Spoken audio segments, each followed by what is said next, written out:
Palavra da Verdade, com Hernandes Dias Lopes. Irmãos queridos, nós vamos abrir a palavra de Deus no livro do profeta Isaías, capítulo 40, e nós faremos a leitura dos versos 12 até o verso 31. Profeta Isaías 40, versos 12 a 31.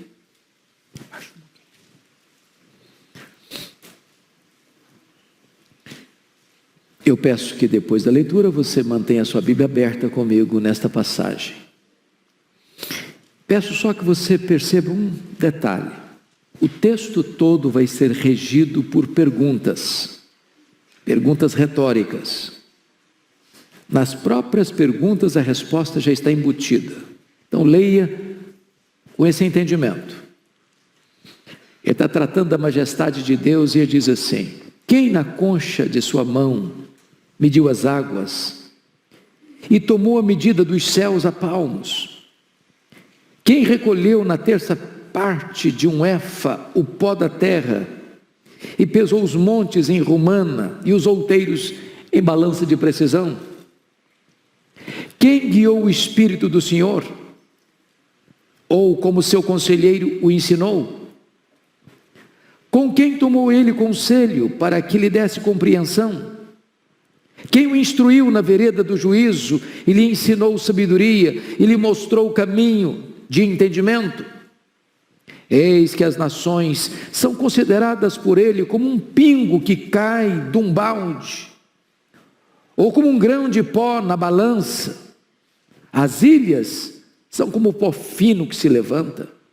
Nem todo o Líbano basta para queimar, nem os seus animais para um holocausto. Todas as nações são perante ele como coisa que não é nada. Ele as considera menos do que nada, como um vácuo. Com quem comparareis a Deus? Ou que coisa semelhante confrontareis com ele? O artífice funde a imagem e o ourives cobre de ouro e cadeias de prata forja para ela. O sacerdote idólatra escolhe madeira que não se corrompe e busca um artífice perito para assentar uma imagem esculpida que não oscile. Acaso não sabeis? Porventura não ouvis? Não vos tem sido anunciado desde o princípio? Ou não atentastes para os fundamentos da terra? Ele é o que está assentado sobre a redondeza da terra, cujos moradores são como gafanhotos. É ele quem estende os céus como cortina e os desenrola como tenda para neles habitar.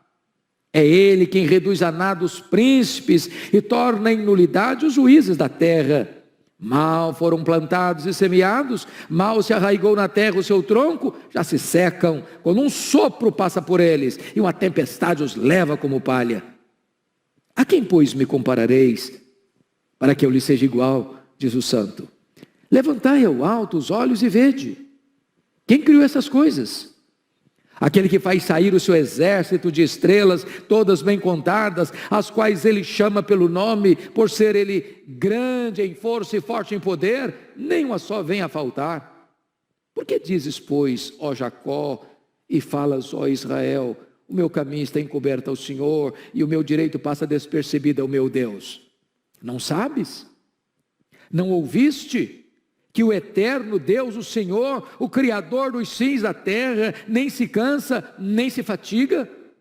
Não se pode esquadrinhar o seu entendimento. Faz forte ao cansado e multiplica as forças ao que não tem nenhum vigor. Os jovens se cansam e se fatigam, e os moços de exaustos caem. Mas os que esperam no Senhor renovam as suas forças, sobem com asas como águias, correm e não se cansam, caminham e não se fatigam. Amém. Aleluia. Irmãos amados, eu gostaria hoje de pensar com vocês como nós poderemos ter a nossa força renovada, a nossa esperança revitalizada, a nossa alegria remoçada.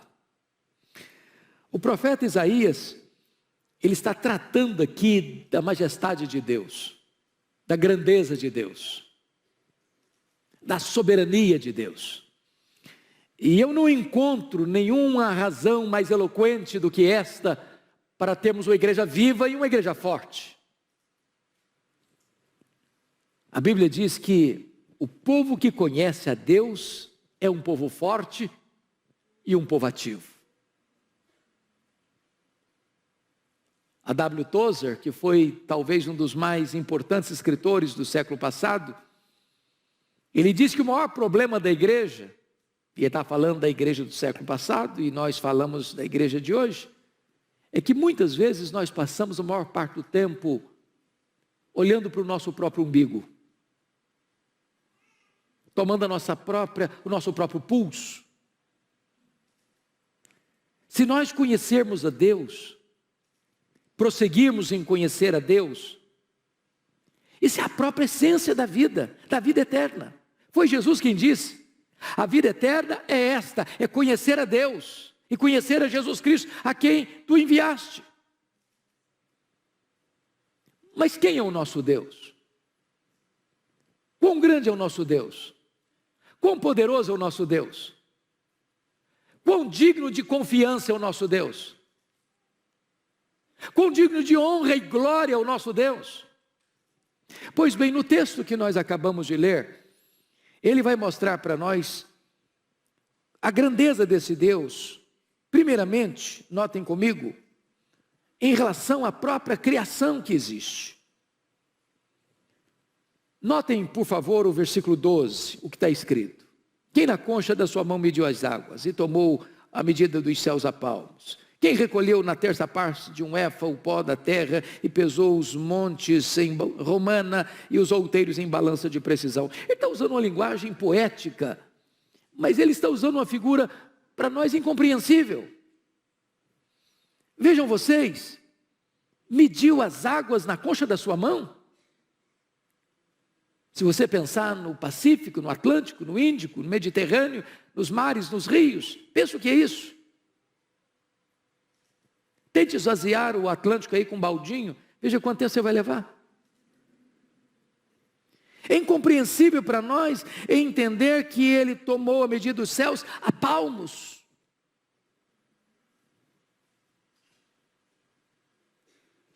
Mas qual a extensão dos céus? Os cientistas não sabem dar uma resposta. Eles não têm essa resposta. Porque, na verdade, isso é uma matéria em aberto. O que nós sabemos é que este universo, que ele mediu a palmos, não é infinito, porque a infinitude é atributo exclusivo de Deus. Mas se conhece, se sabe hoje que o nosso universo tem mais de 93 bilhões de anos-luz de diâmetro. Se você voasse na velocidade da luz, 300 mil quilômetros por segundo, você demoraria mais de 93 bilhões de anos para ir de uma extremidade à outra, e ele mediu tudo isso a palmos. Ele vai dizer que ele recolheu na terça parte de um éfa, não foi num éfa inteiro não. Na terça parte de um éfa, o pó da terra. E pesou os montes em romana e os outeiros em balança de precisão. É incompreensível isso para nós. Mas o profeta está usando essa figura bela, poética, romântica até, para provar para nós uma coisa: o seu Deus é o Deus majestoso. Ele é maior que tudo quanto ele criou. Veja comigo o verso 26. Levantai ao alto os olhos e vede quem criou estas coisas. Aquele que faz sair o seu exército de estrelas, todas bem contadas, as quais ele chama pelo nome, por ser ele grande em força e forte em poder, nenhuma só delas vinha a faltar. É outra coisa espantosa. Porque os cientistas dizem que tem mais estrelas no firmamento que todos os grãos de areia de todas as praias e desertos do nosso planeta. Ele não apenas criou todas elas, ele batizou cada uma delas pelo nome. E porque ele é forte em força e grande em poder, quando as chama pelo nome, nenhuma só delas vem a faltar. Este é o seu Deus. majestoso, glorioso, absolutamente digno de honra, de glória e de louvor da sua igreja. Mas em segundo lugar, veja comigo nos versos 13 e 14, que ele vai mostrar a grandeza do seu Deus em relação ao saber, ao conhecimento. Ele diz assim: quem guiou o Espírito do Senhor? Ou como seu conselheiro o ensinou? Com quem ele tomou conselho para que lhe desse compreensão? Quem o instruiu na vereda do juízo e lhe ensinou sabedoria e lhe mostrou o caminho do entendimento? Ele está perguntando em outras palavras para nós assim: em que escola ele estudou? Qual foi a faculdade que ele fez? Onde ele fez a sua pós-graduação? Onde ele fez seu mestrado? Onde ele fez seu doutorado? Onde ele fez seu pós-doutorado? Quem foi o professor de Deus? Quem instruiu a ele? Quem ensinou a ele? Quem deu a ele conhecimento? E aqui está algo tão sublime, porque todo saber procede de Deus, toda ciência emana de Deus. Ele é a fonte de todo conhecimento, Ele é a fonte de todo saber. É por isso que nós, povo de Deus, não desprezamos o nosso cérebro. Nós não jogamos o nosso cérebro fora. É por isso que nós valorizamos toda a ciência, todo o saber, porque toda ciência, todo o saber e toda a verdade procede de Deus, porque Ele é a fonte de todo o saber, de todo o conhecimento, de toda a ciência. Nós sabemos fragmentadamente, Ele sabe completamente. Nós sabemos parcialmente, Ele sabe o todo. Nós conhecemos em parte, mas então Ele conhece tudo, e haverá um dia em que Ele vai abrir para nós o painel do saber, e nós conheceremos como também somos conhecidos. Esse Deus é digno de honra e de glória. Mas, em terceiro lugar, confira comigo aí os versos 15 a 18, porque vai mostrar a grandeza de Deus, não só em relação à criação, não só em relação ao saber, mas em relação às grandes potências da época, as grandes nações da época. Veja, por favor, versos 15 a 18. Eis que as nações são consideradas por ele como um pingo que cai de um balde, ou como um grão de pó na balança. Olha o verso 17. Todas as nações são perante ele como coisa que não é nada. Ele as considera menos do que nada, como um vácuo. E ele usa uma linguagem aqui tremenda. Porque um pingo que cai de um balde, não dá para refrescar o chão ressequido, nem matar a sua sede. Ele olha para essas grandes potências, pense comigo nas potências do passado, o Egito, a Síria, a Babilônia, Império Medo-Persa, Império Greco-Macedônio, Império Romano. Pensa comigo hoje, Estados Unidos, China, Japão, Alemanha, Reino Unido, França, Europa, os países da África, os países da Ásia, os países da Oceania, os países da América do Norte, Central, do Sul. E ele considera todas essas nações, todas essas potências econômicas e militares como um pingo que cai num balde, como um pó numa balança de precisão. Aliás, ele vai além do seguinte: é como nada, é como menos do que nada, é como um vácuo.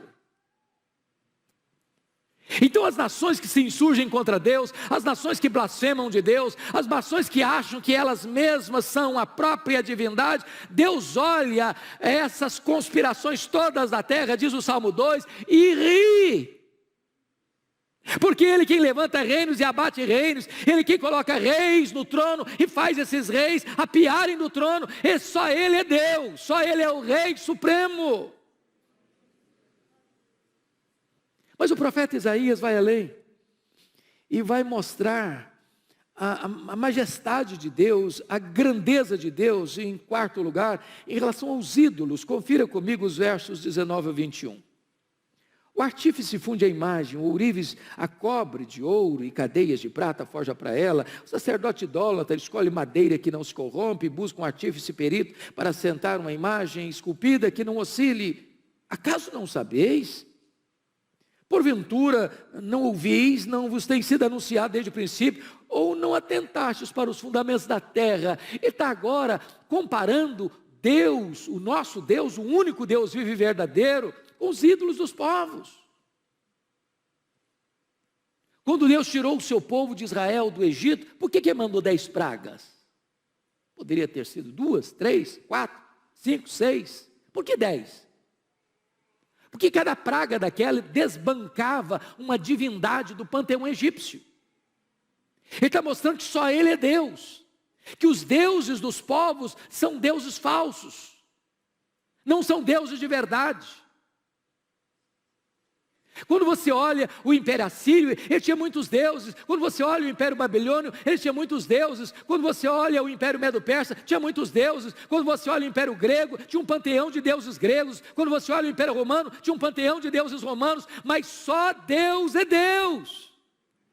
Aquilo que os homens chamam de deuses, aquilo que os homens dizem que esse é o padroeiro, esse é o protetor, essa é a protetora, não protegem eles mesmos. São feitos por mãos humanas, de barro, de gesso, de pedra, de pau. Mas o nosso Deus reina, o nosso Deus é soberano, Ele é o Deus autoexistente, Ele é o Deus infinito, Ele é o Deus imenso, Ele é o Deus eterno, Ele é o Deus imutável, Ele é o Deus onipotente, Ele é o Deus onipresente, Ele é o Deus onisciente, Ele é o Deus transcendente, Ele é o Deus soberano, só Ele é Deus. Mas o profeta Isaías vai além.